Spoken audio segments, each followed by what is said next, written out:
Código Aberto no ar mais uma vez, é o nosso último encontro dessa temporada. Vocês querem falar sim, não, né? Não precisa.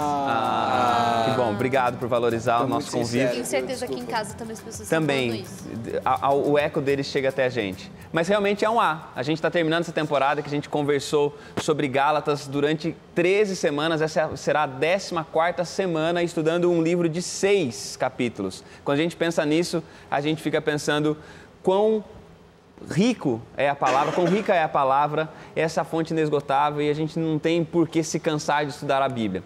A gente espera que você tenha curtido tanto essa temporada e curtido tanto esses assuntos quanto a gente. Eu tenho certeza, porque assim foi pra gente, e eu espero ter sido para você provocativo, talvez tenha sido um convite em muitos momentos para desconstruir algumas coisas, para repensar coisas importantes da vida, para repensar na sua maneira de lidar com as pessoas, de viver como comunidade. Semana passada foi um programa que a gente ainda está aqui conversando sobre ele, pensando sobre as implicações e pensando sobre como as verdades que foram expressas nesse último programa são tão profundas e tão importantes. Hoje é nosso último encontro, nosso último momento, última semana. Está bem, Alessandra, com isso? Eu estou bem, muito bem, na verdade. Eu estava aqui pensando enquanto você estava falando que participar dessa temporada foi algo muito bom e um presente de Deus muito grande, porque há um ano atrás eu estava passando pelo maior deserto da minha vida, não sabendo como seriam os meus dias, e vocês três pessoalmente aqui me acompanharam bem de perto. E estar aqui um ano depois é uma bênção. E o Metanoia, que me acompanhou depois, e estar aqui com o Rodrigo também, assim, é um presente de Deus. Eu não tenho nem como falar assim sobre isso, porque é uma bênção que Deus me concedeu estar aqui. Amém. Sandra, muitos devem conhecer talvez a história. A Sandra passou doente no ano passado. E foi bem, essa época do ano, exatamente, ano passado, foi bem uma época difícil, né, de internações e tudo mais, né? E você é um troféu da misericórdia de Deus. Vocês estavam perto de mim, pessoalmente. Não foi bom ter vivido isso, mas de certa forma é bom quando a gente pode sofrer junto com as pessoas, né? É bom quando a gente pode compartilhar e às vezes no meio do sofrimento eu me lembro de visitar a Alessandra e ainda assim a gente rir, ainda assim a gente pensar em coisas, e ainda assim a gente pensar espiritualmente e olhar as coisas pelo prisma do reino de Deus, pela vontade de Deus. Muito bom ter você aqui, Alessandra. E deixa eu já fazer uma pergunta para você, que depois eu vou fazer para os demais também. Tem alguma coisa que você ouviu nessa temporada? Que assim porque tem gente que talvez está acompanhando o último episódio e não acompanhou nenhum outro, ou que vai acompanhar perdeu alguma coisa que você ouviu, que você assim, isso aqui não dá para esquecer, isso aqui não pode ser esquecido, isso aqui tem que ser lembrado. Para mim teve sim algo que eu vou repetir todos os dias da minha vida. Uma frase que o Rodrigo falou, não sei se ele estava parafraseando também, mas ele reforçou isso várias vezes, que nós não podemos impedir que as pessoas vejam Cristo em nós. Então, o que eu tenho feito, como eu tenho falado, como eu tenho me comportado, pode refletir o caráter de Cristo ou não. E eu não posso impedir que as pessoas não encontrem a Cristo por conta de algo que eu fiz. Muito, muito forte isso, né? Aumenta a responsabilidade, que foi aquilo que a gente até falou na semana passada sobre a nossa responsabilidade para com os outros. Obrigado, Alessandra. E Amanda? Olá. Você está bem? Estou já recuperada da semana passada, que foi um programa muito intenso, né? Bem forte e muito... É um misto de sensações, né? O último programa foi uma bênção realmente estar aqui, ao mesmo tempo que a gente sente já o dever cumprido, né? Ao mesmo tempo fica a saudade, com certeza, sentirei falta de tudo que a gente viveu aqui nessas semanas. Para você não ficar com muita saudade, o Dani vai embora junto com você, tá bom? Ele vai comigo. É um brinde. Ele vai continuar com você as outras temporadas, tá bom? É um brinde do Código Aberto para você. Aceito com muito amor. Que bom. E Amanda, você, das coisas que a gente falou aqui, daquilo que você ouviu, tem alguma coisa que você gostaria que ficasse, fosse lembrado por quem está em casa também? Sim, voltando ainda na semana passada, eu acho que uma coisa muito bonita que a gente ouviu e que não é fácil de se encontrar é um lugar seguro para a gente ser quem a gente realmente é. Eu acho que se todas as comunidades religiosas, todas as igrejas tivessem essa consciência de que a igreja é o lugar de pessoas feridas, é o lugar de pessoas pecadoras e não de pessoas santas e perfeitas, seria um ambiente muito mais acolhedor e muito mais amoroso com todos nós, né? Eu acho que a gente conseguiria viver melhor essa liberdade que Cristo nos traz.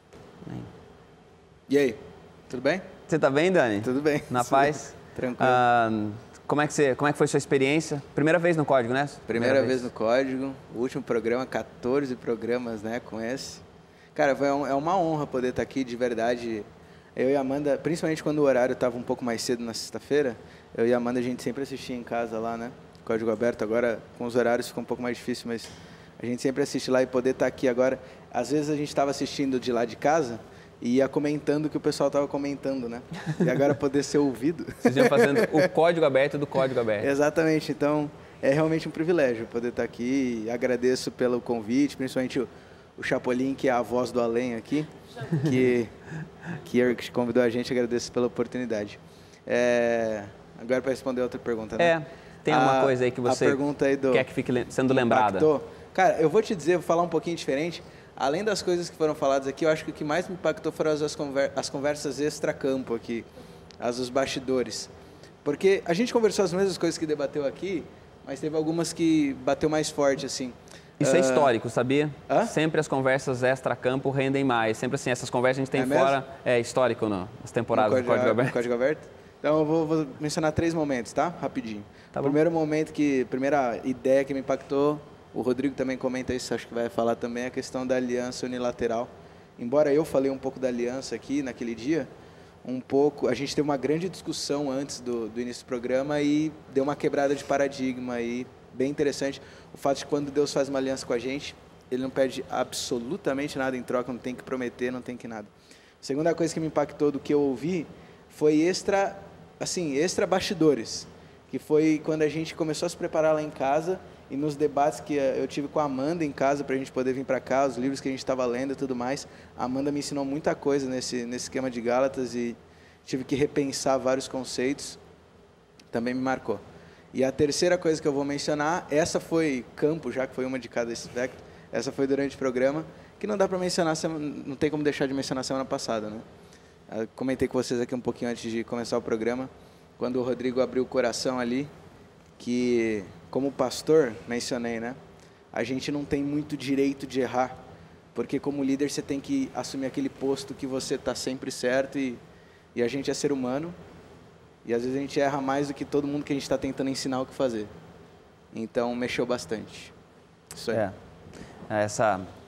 Com certeza a história do Rodrigo e a menina também que você leu o comentário na semana passada, dá bem pra gente essa ideia que às vezes nossas comunidades falta esse espaço para a gente ser fraco, né? Para a gente ser vulnerável, para a gente ser essa pessoa que se afeta, né? E, Rodrigo, você? Tudo em paz? Cara, tudo em paz. Recuperado da semana passada, que foi tenso. Chorei muito, as meninas da maquiagem.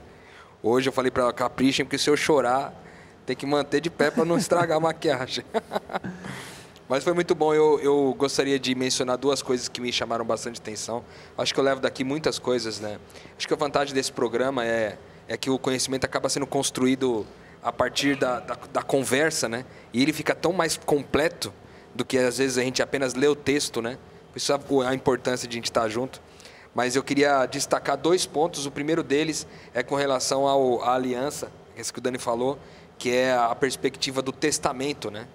Que a aliança que Deus faz com a gente é um testamento que é de uma certa forma unilateral. É Deus dizendo, ó, tá aqui, essa é minha promessa para vocês. E nessa aliança, nesse testamento, não há nenhum pedido meu para vocês ao meu favor. Esse aqui é só a respeito do que eu quero fazer a partir de vocês e com vocês. Isso foi lindo demais.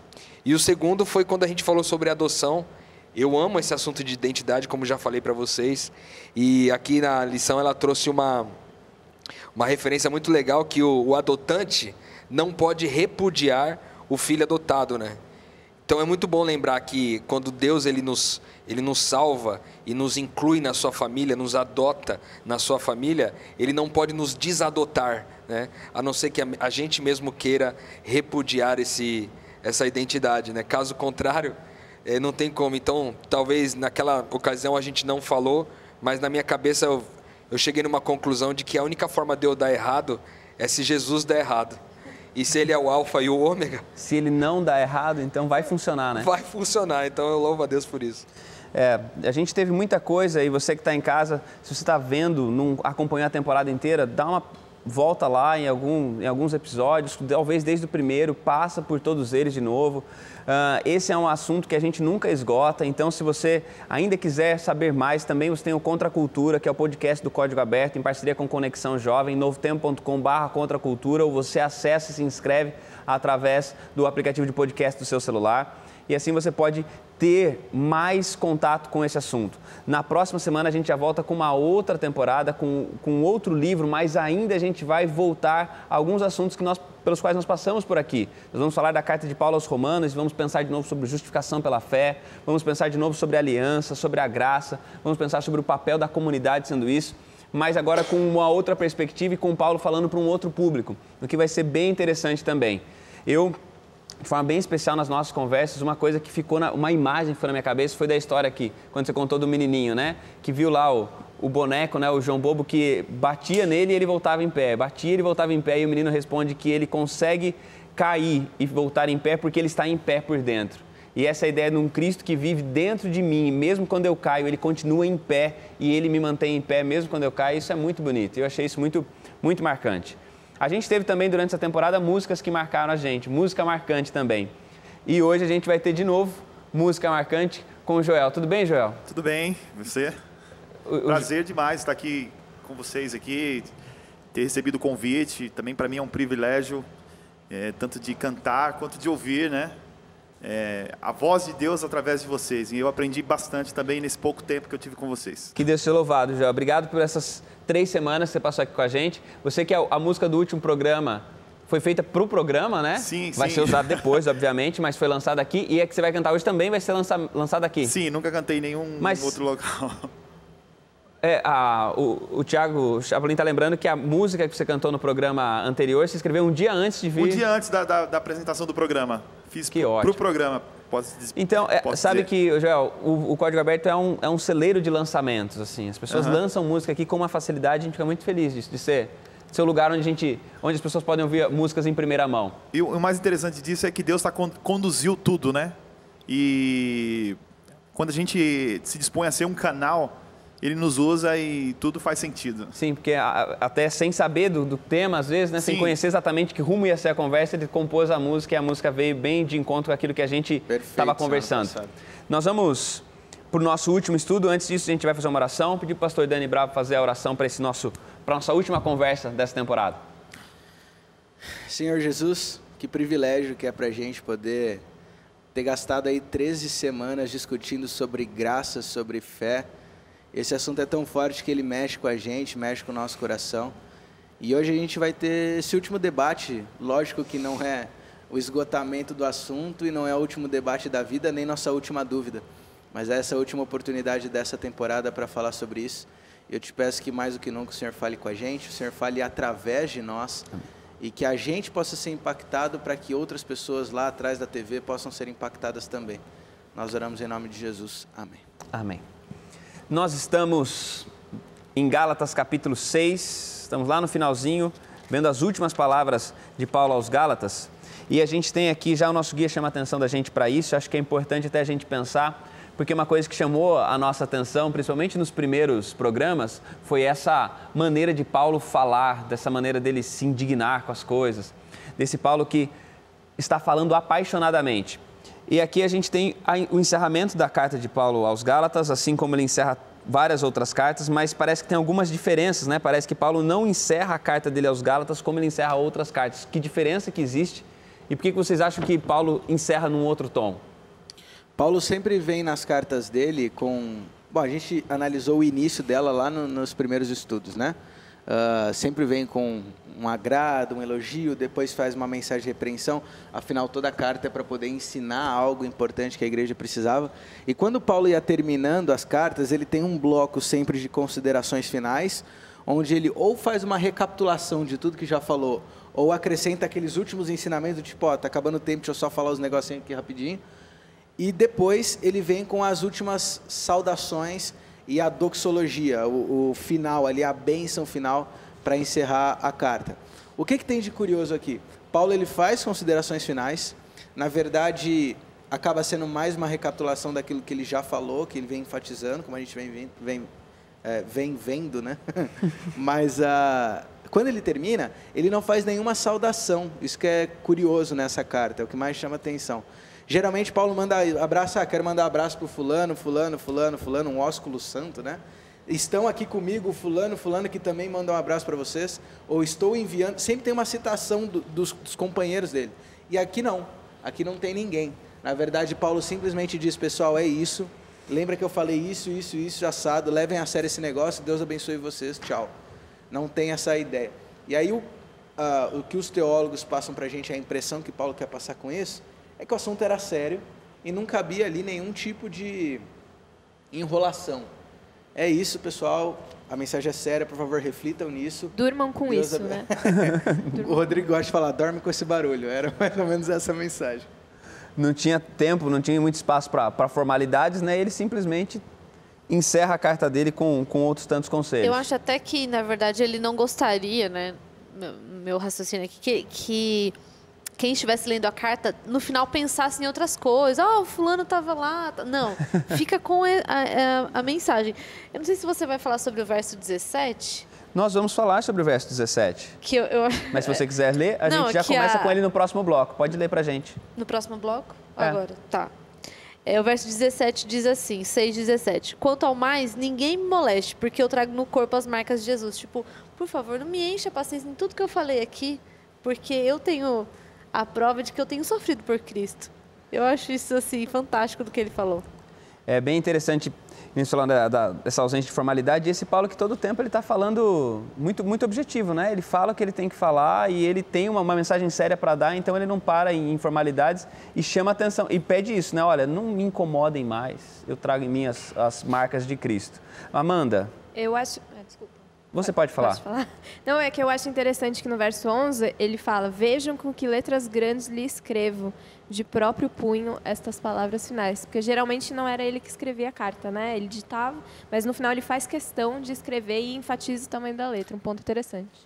Esses elementos tornam esse encerramento ainda mais bonito e interessante, e a gente vai conversar ainda mais sobre isso, sobre essas últimas palavras de Paulo aos Gálatas. A gente vai voltar tentando entender o que são essas marcas de Cristo, tentando entender outros conceitos que aparecem e reaparecem no encerramento da carta de Paulo aos Gálatas. Fica por aí, e o código aberto, estou esquecendo o nome do programa, o código aberto volta daqui a pouco, tá bom? Fica por aí.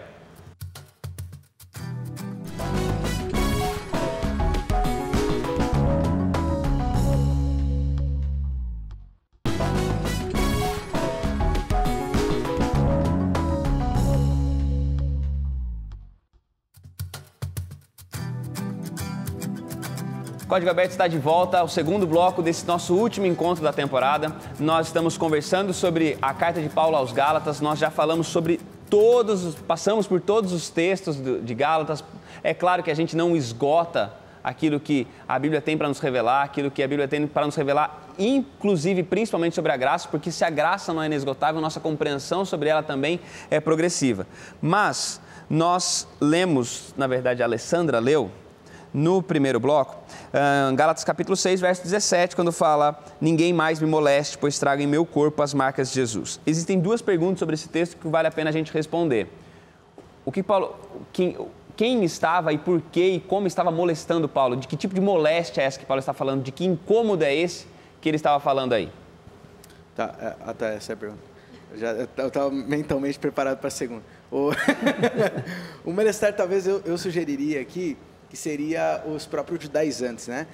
Uma coisa que é importante lembrar é que esses judaizantes que foram lá na Galácia incomodar todo o trabalho de Paulo, não eram só pessoas importadas de Jerusalém, muitos eram de lá mesmo, né? E agora você tem, e mesmo se não tivesse lá fixo, agora você tem pessoas que foram convertidas a esse judaísmo, digamos assim, estavam tentando judaizar toda a Galácia, toda a igreja ali. Então, eu imagino que Paulo está mandando para esses o recadinho, do tipo assim, ó, vai ficar bravo? Pode ficar bravinho, tô nem aí. Não vem me incomodar não, porque, que nem a Lele falou, eu tenho as marcas de Cristo, então eu sei bem quem eu sou, que eu tenho crédito para falar, então não me incomoda. Eu imagino que é um recado para os judaizantes mesmo. E para Paulo, que já tinha um trabalho tão extenso, né? O trabalho dele era muito grande, as viagens, tudo naquela época era muito difícil. Então, ele ter que voltar para um assunto que ele já tinha explicado, que tudo já tinha sido resolvido, por conta de um grupo que estava criando dissensões ali, para ele era uma dificuldade, né? Então, por favor, não me venha mais com essa conversinha mole, porque não vai dar mais para ficar perdendo tempo com isso, né? Eu entendo dessa forma. E a segunda parte que fala, pois levo em meu corpo cicatrizes que mostram que pertence a Jesus, é do tipo assim, não preciso provar para ninguém, nem para vocês, nem para ninguém que eu tô falando a verdade. É do tipo assim, ó, me deixe em paz, entendeu? Eu sou apóstolo, eu estou falando aquilo que Jesus me disse para falar, então, por favor, quem não concorda, pelo menos fique quieto, né? E a gente chega na segunda pergunta, acho que a gente vai pensar ainda um pouquinho mais sobre essas marcas de Jesus e sobre o que significa isso, mas antes deixa eu ouvir o Rodrigo que ia falar algo. Não, eu só queria adicionar, talvez até endossar o que a Lelê falou, que na verdade esse lance das marcas de Cristo também pode ter muito sentido em dizer que ele, na verdade, ele sofre como Cristo sofreu, né? De uma certa forma, ele carrega as marcas de Jesus porque ele vive o sacrifício de ser como Cristo na sua caminhada espiritual, né? E as pessoas podem ver isso porque ele foi preso, foi açoitado, as pessoas o perseguiram. Então, a mesma perseguição, tanto que você vê alguns versos antes, no 12 ele diz assim, ó, os que desejam causar boa impressão exteriormente, tentando obrigá-los a se circuncidarem, agem desse modo apenas para não serem perseguidos por causa da cruz de Cristo. Ou seja, esses caras estão falando isso tudo porque eles não querem ter as marcas que eu carrego, né? E que vocês também deveriam carregar essas mesmas marcas, né? Então ele fala, por quê? Porque enquanto eu estou dando atenção em cumprir a lista de regras, eu não preciso carregar a cruz, eu só preciso cumprir a lista de regras, entende? Sim. E aí o carregar a cruz, que é a característica principal dos discípulos de Jesus, dos filhos de Deus, aí muitas vezes é deixado de lado, né? Esse está aí um aspecto a respeito disso, né? Do que significa esse carregar as cargas nesse sentido, né? De carregar as cargas como sendo alguém que está sofrendo por Cristo e você falou da perseguição, porque aqui ele abre um negócio que ele ainda não havia passado por esse assunto, que é, eles estão fazendo isso porque eles não querem se expor à perseguição, porque quando você aceita a Cristo nesse ambiente onde nós estamos, virá a perseguição. Os cristãos estão sendo perseguidos, eu fui perseguidor e eu sei que quem aceita a Cristo vai ter um preço a pagar. Então esse povo, eles continuam se circuncidando, eles continuam valorizando as tradições, porque dessa forma eles atenuam a perseguição. Ou eles são reconhecidos só como uma nação judaica, né? Eles se protegem, né? Eles se protegem, exatamente, os cristãos era o grupo que estava, na verdade, causando uma perturbação, destoando o que já acontecia há muito tempo. Então, sendo um judeu, ok, tá todo mundo aqui no mesmo bolo, né? Você vê, por exemplo, na segunda carta a Timóteo, no capítulo 3, versículo 12, tem um texto que diz assim, de fato, todos os que desejam viver piedosamente em Cristo Jesus serão perseguidos, né? Ou seja, essa perseguição é uma questão assim... É certo, né? É certo, entendeu? Se você quase seguir a Jesus... incondicional, né? Praticamente incondicional. Se você pega um outro texto amarrado que está em Mateus 10, 35 a 37, ele vai falar um pouco sobre que essa perseguição pode acontecer inclusive dentro de casa, né? Que ele veio vir para trazer a espada entre o pai e a filha, entre a mãe e a nora com a sogra, né? Os inimigos do homem serão os da sua própria família. Ou seja, essa perseguição ela poderia acontecer inclusive na família. Mas os judaizantes que estavam propondo essa volta à circuncisão, queriam dar essa ênfase desse lado para não terem que lidar com as marcas de todo aquele que nascido de Deus vive como um pequeno Cristo. Queria mencionar sobre quais são essas marcas de Jesus de fato, pode ser? Eu confesso que quando eu li, a primeira coisa que eu pensei, as marcas de Jesus me gravou muito essa frase, até sublinhei, falei, o que é essa marca? E aí a gente pesquisando, a gente encontra no relato de Paulo, eu já mencionei aqui em outro programa que pela tradição, Paulo era um cara que sempre foi meio judiado, assim, né? Ele já era feinho, já era meio sacaneado e tal. Tem também a situação de que Paulo, antes de ser cristão, ele era perseguidor, ele era um assassino, então ele não tinha uma vida tranquila, é alguém que provavelmente já teve muitas lutas, é alguém que já era judiado. Para você ter uma ideia de quanto Paulo já tinha sofrido, eu já falei num programa a questão quando ele escreve em letras grandes, que uma possibilidade é o problema de visão, né? Outra possibilidade que alguns interpretam é que as mãos de Paulo estavam tão sofridas ao longo da vida, que ele já não tinha mais a firmeza para poder escrever direitinho. Então a letra saía meio bizarra mesmo, porque a mão já estava dolorida, já estava marcada, já estava calejada. Só para ter uma ideia da dimensão aí. Tem um texto de 2 Coríntios, capítulo 11, onde Paulo ele vai fazer um resumo do ministério dele, e meio que a gente consegue entender de onde vem essas marcas, que ele vai fazer uma recapitulação de tudo que ele passou como ministro, como pregador, como evangelista. No capítulo 11 do 2 Coríntios, a partir do verso 23, ele diz assim, como ministro, né? Eu sofri em trabalhos muito mais em prisões, em açoites sem medida, em perigos de morte muitas vezes. Aí ele vem contando os casos, verso 24. 5 vezes recebi dos judeus uma quarentena de açoites menos um. Fui 3 vezes fustigado com varas, 1 vez apedrejado, em naufrágio 3 vezes, 1 noite e 1 dia passei na voragem do mar, em jornadas muitas vezes, em perigos de rios, em perigos de salteadores, em perigos entre patrícios, em perigos entre gentios, em perigos na cidade, em perigos no deserto, em perigos no mar, em perigos entre falsos irmãos, em trabalhos e fadigas, em vigílias muitas vezes, em fome e sede, em jejuns muitas vezes, em frio e nudez. Eu acho que dá para ter uma ideia. E no 28, e o 28 é isso sem contar o mais, a minha preocupação cotidiana. Ou seja, fora a rotina. mental, né? Então dá para ver de onde que vinham essas marcas de Jesus em Paulo. Ele carregava cicatrizes de apedrejamento, de naufrágio. Ele carregava tudo isso, que testemunhava o quanto ele tinha se dedicado ao evangelho. Mas a parte mais interessante da marca de Cristo não é essa. A outra parte mais interessante é quando a gente vai para a palavra grega. O guia traz para a gente que a palavra grega que aparece nas marcas de Cristo vem da palavra estigmata. E esse estigmata era a palavra usada para se referir ao objeto ou à marca que se fazia um dono num escravo. Sabe aquela coisa de boi, e a gente vê em desenho, filme, isso, que pega um marcador, põe na brasa e faz uma marca na pele da pessoa?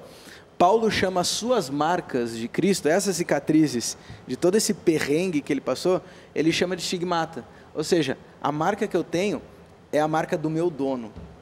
Então, eu tenho orgulho dessas cicatrizes, não porque eu sou um baita pregador, porque eu sou vitimismo, passei por tudo, não.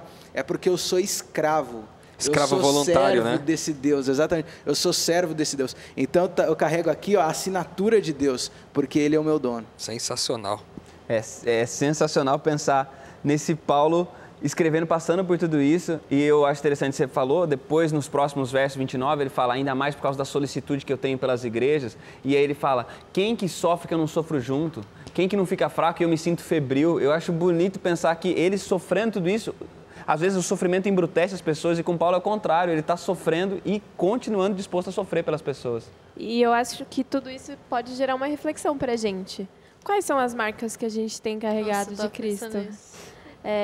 Será que a nossa vida é um mar de rosas em termos espirituais? Será que a gente tem encontrado perseguição, discriminação, preconceito por sermos cristãos? Ou muitas vezes nós nem sequer somos notados no meio que a gente vive e para todo mundo nós somos exatamente iguais?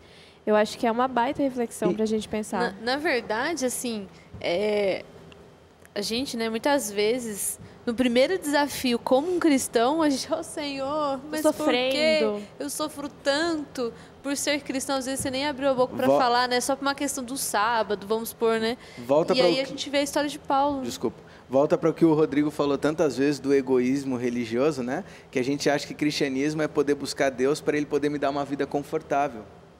Então eu quero buscar Deus por quê? Porque daí eu vou me dar bem no trabalho, porque eu vou ser promovido, eu vou ter uma família feliz, eu vou ter uma boa casa. A certeza da bênção. Quando Deus não prometeu nada disso, é até importante mencionar que tem crescido no meu coração a convicção que Deus não quer meu conforto aqui na terra. Ele não quer isso. Ele quer meu conforto no céu. Então, você vê que tudo que ele descreve do céu são coisas confortantes, quando descreve o céu em Apocalipse. A rua de ouro, você vai ter uma casa só para você, o rio é cristalino, a árvore vai dar fruta todo dia. Então você não vai ter que se preocupar com riqueza, você não vai ter que se preocupar com família, você não vai ter que se preocupar com a luz, porque o sol vai ser a presença de Deus, você não vai ter que se preocupar com comida, nem com saúde, porque a árvore da vida vai dar fruto todos os meses, você não vai precisar com nada. Então o conforto que eu estou te prometendo é lá no reino de Deus. Aqui eu preciso do seu trabalho. E eu acho... Não pode falar. Não, eu acho que vale ressaltar, principalmente para quem está ouvindo a gente não sabe, talvez essa pessoa que está assistindo nesse momento participe de uma denominação ou de uma comunidade cristã que seja muito comum aquilo que a gente chama da teologia da prosperidade, em que muitos líderes religiosos prometem para as pessoas em troca de dinheiro bênçãos. Traga o seu dinheiro no altar, que você vai ganhar um carro, que você vai ter um novo emprego, que você vai ter uma nova casa, que você vai ser promovido.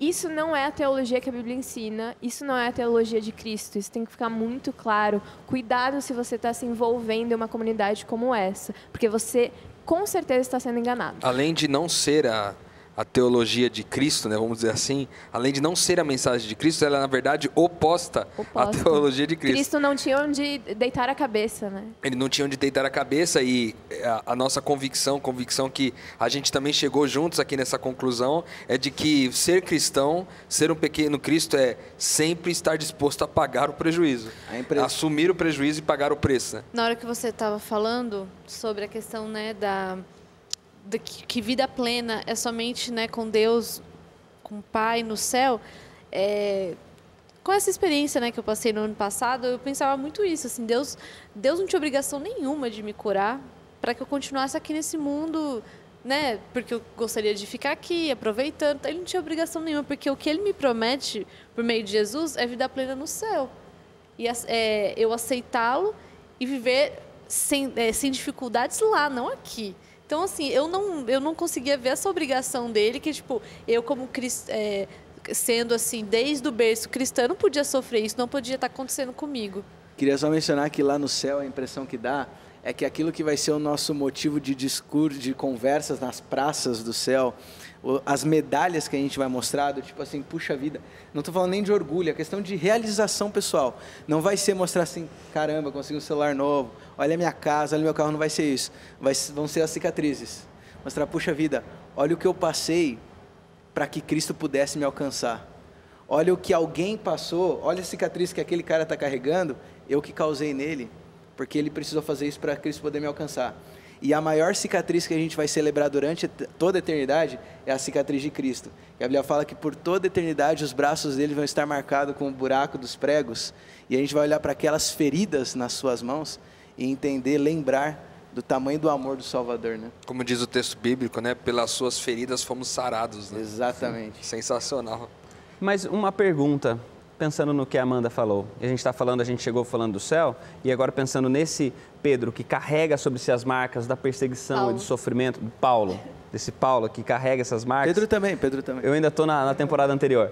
Mas pensando nisso, às vezes não acontece que a gente transforma essa mensagem do céu também em um modelo de teologia da prosperidade? Porque eu começo a pensar, eu vou sofrer aqui, porque daí eu vou ganhar lá. Não, parece que também não é a mesma coisa, simplesmente eu deixo de pensar que eu vou ganhar aqui, mas vou ganhar lá na frente. A gente só quer as coisas do Pai, né? Eu creio que a maior... a gente falou muitas vezes sobre isso nessa temporada, sobre o fato de o reino de Deus já ter sido inaugurado aqui, né? E que essa herança a qual a gente dispõe, ela tem coisas que são muito mais importantes, porque eu vou ser bem sincero para vocês, eu não sei quanto a vocês, mas se eu tivesse um pedacinho de terra debaixo de um viaduto lá no céu, para mim já seria muito melhor do que eu mereço, entendeu? Então, eu não estou nem importando com o que vai ter lá, se vai ter uma de ouro. Um pedacinho ali debaixo da ponte já é muito mais do que eu mereço. E um pedacinho para estar com ele. Exato. É isso que eu ia falar. Porque o ponto que, inclusive, foi citado aqui também a respeito desse livro, um livro chamado Louco Amor, de um autor chamado Francis Chan, ele fala um pouco sobre isso, talvez até um questionamento que vale a pena você que está em casa assistindo a gente agora, fazer para si mesmo, né?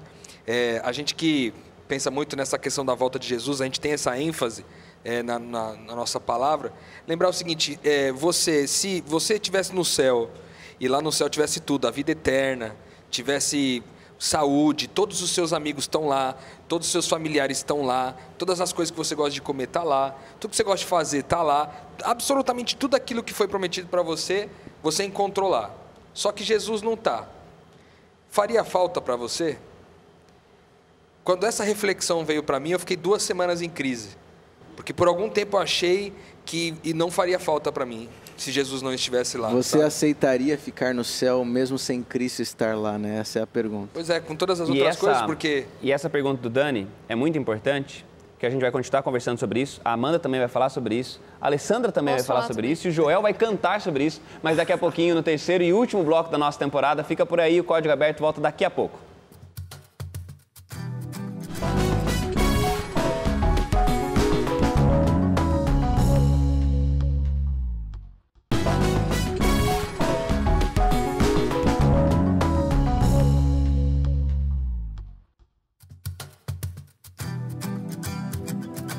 Código Aberto está de volta, terceiro e último bloco, não só deste programa, como desta temporada e destes convidados, mas... Agora foi melhor. Obrigado, Dani, obrigado pelo apoio. E nós cremos que vocês voltarão. E a gente, falando em pessoas que voltarão, a gente está falando aqui também do céu, da volta de Jesus, pensando sobre isso. Nós terminamos o bloco pensando a respeito disso, que às vezes a gente pensa no céu com tanta coisa que parece até que Cristo não faria falta, se Ele não estivesse lá. E você ia concluir o raciocínio, depois quero ouvir a Amanda também. Apenas concluindo o raciocínio, a pergunta que eu acho que vale a pena a gente fazer aqui, e também quem está assistindo a gente fazer em casa é: pelo que eu sou apaixonado? Pelo Cristo da eternidade ou pela eternidade do Cristo? Isso é uma reflexão que talvez ajude a gente a ver onde está o nosso coração. Será que a gente é apaixonado pela pessoa de Jesus ou por tudo aquilo que Ele pode oferecer para nós, seja aqui na terra ou lá no céu? Fica essa reflexão. Dentro desse pensamento, é importante ressaltar que a promessa de Cristo foi qual? Eu vou preparar lugar para vocês, depois eu vou voltar, para que aonde eu estiver, vocês estejam também. É a 5ª vez que eu ia falar isso, a gente está muito conectado. Né? Vocês parecem casados, né? Essa é a promessa, é a gente estar com Cristo. Então, de que vale ir para o céu se Ele não vai estar lá? Eu acho que quando a gente faz essa reflexão e se pergunta mesmo se esse é o tamanho do nosso amor por Jesus, a ponto da gente abrir mão do céu para estar com Ele. Não, se Jesus não vai estar lá, então também não vou. Isso é grande demais. A grande promessa de Deus não é a Rua de Ouro, não é o Rio, né? Não. A grande promessa é a gente vai estar junto de novo. Isso a grande promessa é Ele. E aí a gente, pensando nessa coisa do reino de Deus, é isso. Que o reino de Deus é a presença do rei. Então o reino em plenitude é a presença do rei na sua plenitude. E a gente vai viver isso muito em breve. Não, eu sei que você tem que... tanto que Apocalipse 21, 3 destaca que nós habitaremos na cidade santa e o trono de Deus estará ali e Ele habitará conosco. Então esse é o ponto central de tudo. A gente vai voltar ainda para conversar e terminar a nossa conversa sobre Gálatas, sobre o encerramento da carta de Paulo aos Gálatas, mas agora a gente vai ouvir a música do Joel. Qual que é para encerrar a nossa temporada, Joel? O título dela é Isso que é Fé. A gente precisa acreditar em tudo isso que a gente está falando e que a Bíblia fala, né? A gente tem histórias na Bíblia de grandes homens que fugiram à lógica, né? Porque decidiram seguir unicamente a voz de Deus. Paulo, por exemplo, né? Era um cara que era dedicado e ele era um servo de quem? De Deus, né? Ele carregava com orgulho as marcas de Deus. E para isso você precisa ter fé, acreditar naquilo que ele fala, mesmo que isso vá contra a cultura, mesmo que isso vá contra a lógica humana. É sobre isso que eu vou cantar agora. Beleza, que Deus te use mais uma vez. Amém.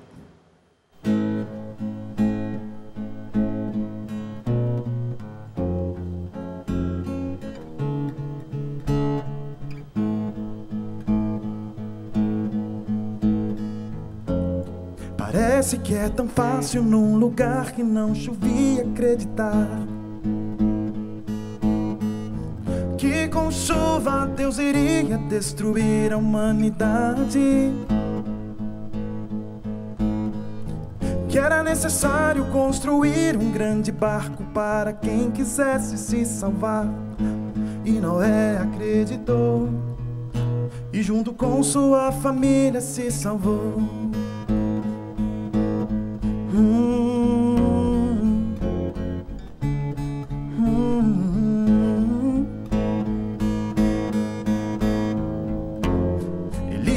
parecia um herói, mas era como eu.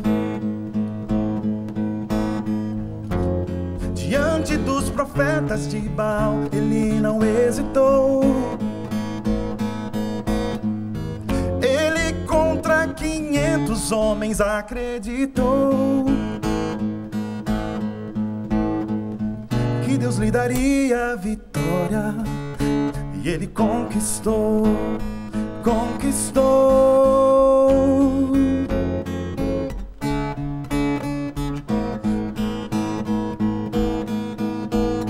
Homens de fé, homens que acreditam no milagre antes dele acontecer.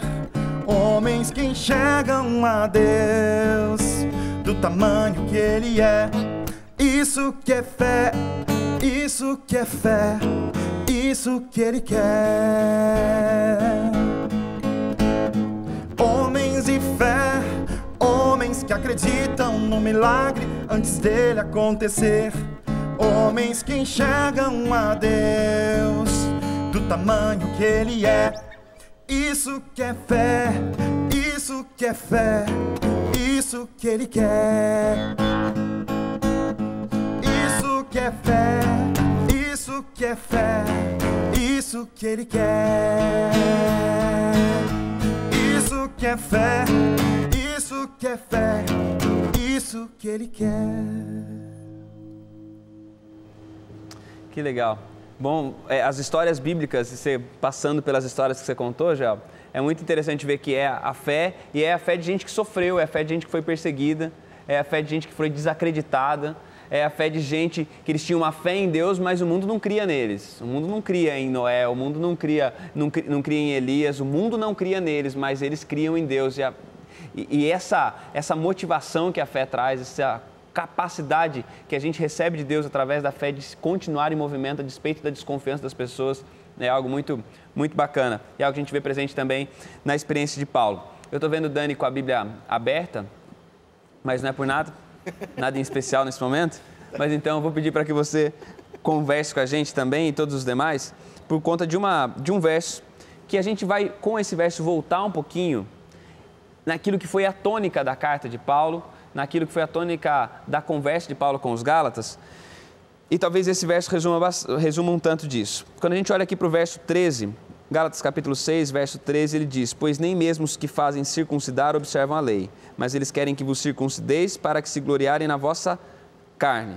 E no versículo 15 ele vai dizer: ademais, nem a circuncisão é alguma coisa, nem a incircuncisão, mas a nova criatura.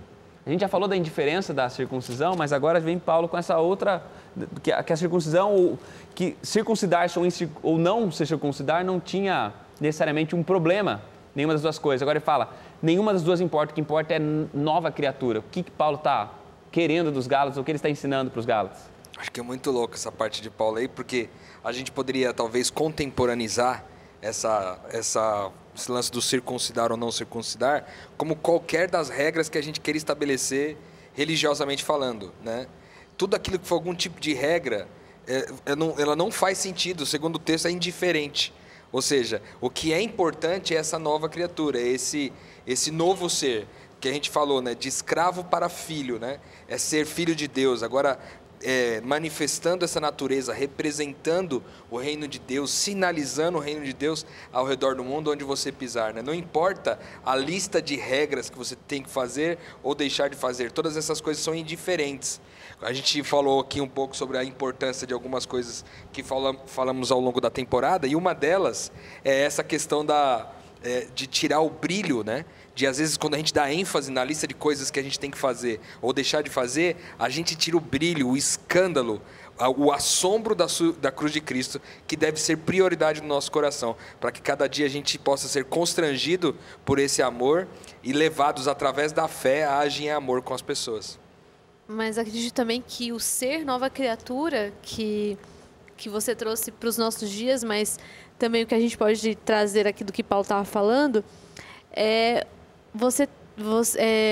eram os Gálatas começarem a ter o fruto do Espírito Santo, né? Aquilo tudo que a gente viu nas outras lições anteriores, que refletem o caráter de Cristo em nossa vida. Eu creio até que para hoje também, isso é ser nova criatura. É o amor, resultado, né? do viver no Espírito Viver que nós no falamos, Espírito, né? Mas ainda tem uma questão que eu acho bacana, quando você falou de nem circuncisão, e se aplicando a uma quantidade de regulamentos e tradições, é que não é que elas não são importantes, elas não têm o seu lugar, é que elas não valem se a pessoa não experimentou essa novidade de vida em Cristo. Então, não adianta, às vezes a gente gasta bastante tempo pensando sobre isso e talvez vocês consigam falar melhor sobre isso, da quantidade de vezes que a gente encontra com pessoas que elas estão bem centradas, como os Gálatas, a gente volta a isso que é o assunto da carta, elas estão extremamente centradas nas leis, na sua própria obediência, e eles acabam se tornando pessoas carnais por isso e deixam de experimentar a nova vida em Cristo. Não são novas criaturas. E Amanda, pegando a Amanda que está aqui atenta, quando a gente pensa nisso, mais uma vez a gente volta para aquela ideia, como eu falei, do carnal e dessa pessoa que não vive essa experiência de uma nova criatura. Talvez é possível que tem gente que não está conseguindo viver isso, talvez não está conseguindo ser essa nova criatura porque está centrado em si. Como é que muda? Como é que alguém deixa de ser esse Gálata centrado em si mesmo para ser essa nova criatura que Paulo está falando? A gente precisa parar de pensar que a gente consegue pelos nossos próprios esforços. Tem que deixar a autossuficiência de lado e tem que se tornar dependente de Cristo. Esse era o objetivo da lei. Quando Deus, no Sinai, deu a lei para o povo de Israel, era justamente porque eles estavam tão afastados de Deus, 400 anos de escravidão, eles perderam completamente a referência do que era Deus, do que era santidade e de quais eram os princípios que regem o reino de Deus. Para isso ele deu a lei, para que eles vissem, estamos completamente errados e não há nada que possamos fazer que nos torne merecedores do que Deus tem nos a oferecer. E aí, nesse momento, quando a pessoa entende que ela carece da graça, que ela precisa disso, a chave muda. E ela entende que ela é pecadora e que somente pelos méritos de Cristo, somente pela cruz, ela consegue ser justificada. E já que você falou em cruz, vem aqui, a cruz aparece aqui num contraponto, fazendo uma oposição, porque ele diz o seguinte, que aqueles que estão se circuncidando e forçam vocês a se circuncidar, eles estão fugindo da perseguição e eles querem com isso se gloriar na carne. Daí então Paulo diz sobre ele mesmo, quanto a mim, eu me glorio apenas na cruz do nosso Senhor Jesus Cristo. Qual é essa diferença? Como é que a gente pode estabelecer isso? O gloriar-se na carne e o gloriar-se na cruz? Eu acho que a grande diferença está que o gloriar-se na carne é gloriar-se com aquilo que eu faço ou deixo de fazer porque alguém mandou, alguém disse que eu deveria fazer assim ou assado. Quando eu me glorio na cruz de Cristo, eu me glorio no que Ele fez. Então há uma grande diferença aí. Quando eu me glorio na carne, me glorio a partir daquilo que eu fiz. Quando eu me glorio na cruz de Cristo, eu me glorio a partir do que Ele fez. E não só do que Ele fez naquele momento, mas do que Ele é capaz de fazer através de mim e apesar de mim. A glória da carne, a gente pode pensar... E eu quero só voltar a esse assunto, porque é um assunto que ficou... Eu já creio que tenha ficado claro, mas acho que a gente precisa deixar bem certinho, que o gloriar-se na carne não necessariamente é a busca pelo prazer, pelo que é a gente ter essa noção de carnal que a gente tem, porque quando a gente pensa nisso, talvez dentro das nossas comunidades a gente tenha um tanto de gente carnal, e às vezes tem pessoas mais carnais dentro de uma comunidade religiosa do que fora, e fazendo tudo certo, porque elas estão nesse caminho de glória da carne, né? É você achar que o que você faz pode sim te dar a salvação. Ou quanto mais você faz, quanto mais bom você vai ser suficiente para você ser salvo por você mesmo. Isso é se gloriar na carne. E isso é doutrina de demônios, né? Porque foi exatamente a primeira vez que isso apareceu na palavra de Deus, na história, foi quando o Satanás disse isso para Adão e Eva, né? No dia que você comer dessa fruta, então você se tornará como quem Deus é. Ou seja, Satanás que colocou essa perspectiva de que quando nós fazemos as coisas, nós podemos nos tornar como quem Deus é. Faça alguma coisa, né? Para merecer. Acho que a grande mensagem que Paulo deixa nessa carta é um convite a mudar o foco da nossa vida. E eu tenho entendido cada vez mais na minha luta espiritual aí, que isso é o que Deus mais quer da gente, é mudar completamente o nosso foco, mudar a nossa direção. É você parar de ter Deus como alguém que faz parte do seu caminho e tornar Deus de fato o seu caminho, a direção para onde você está andando, né? Aquilo que a gente falou de andar com o Espírito e andar no Espírito. No verso 18, quando Paulo se despede, ele fala: a graça de nosso Senhor Jesus Cristo, irmãos, seja com o vosso espírito. Então, o que ele queria é que o espírito deles, o foco deles, a aspiração deles, o desejo deles, tivesse focado na graça. Na graça. Porque o grande ponto é o seguinte: se eles estivessem focados na graça, Paulo não teria que falar sobre certo ou errado. Eu vou voltar nesse ponto que a gente discutiu algumas vezes. A lei não era o problema, porque a lei foi dada por Deus. A lei é o caráter de Deus. Então, o problema de tudo isso que a gente está falando não está na lei. O problema está no foco. Dentro dessas ilustrações aqui que a gente tem no nosso guia, sempre tem uma ilustraçãozinha de capa. Tem uma que eu brinquei com vocês que chama atenção, que tem um caminho, e aonde tem uma cruz e tem as tábuas da lei atrás. E aí eu, brincando com vocês, eu questionei se essa ilustração estava certa, porque será que o caminho realmente passa pela cruz e pela lei? E aí o Tiago falou: talvez o caminho não teria a cruz, mas o caminho seria a cruz. E talvez o que a gente estaria entendendo é que se a gente tivesse focado completamente na graça, e a graça fosse o caminho por onde a gente estivesse andando, se a gente estivesse andando na cruz, a lei nem mesmo seria necessária. Eu queria lembrar isso, já que a gente está concluindo, que Deus demorou, quantas gerações Deus demorou para trazer os 10 mandamentos? Quantas gerações? Deus fez Adão, depois passaram milhares de gerações, veio Noé, que ele até citou na música.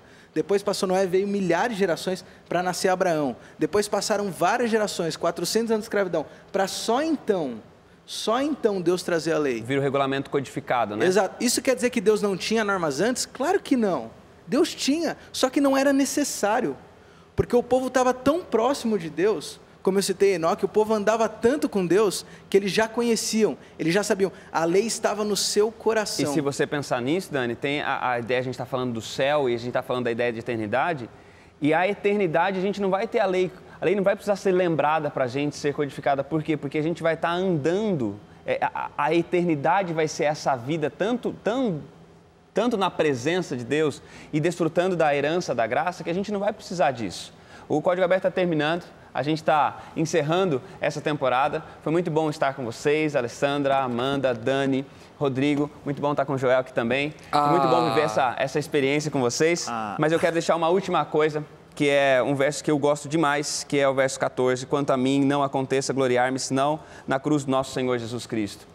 Você não tem motivo nenhum de orgulhar-se. Se você é se você é muito bom, se você faz coisas boas, se você é líder de igreja, se você faz tudo errado também, se você não tem motivo de orgulhar-se nas suas conquistas, não tem também porque ficar se orgulhando dos seus fracassos. Se você ajuda as pessoas e você coloca lá uma foto, você ajudando as pessoas, recebe um monte de curtidas, você não tem do que se orgulhar.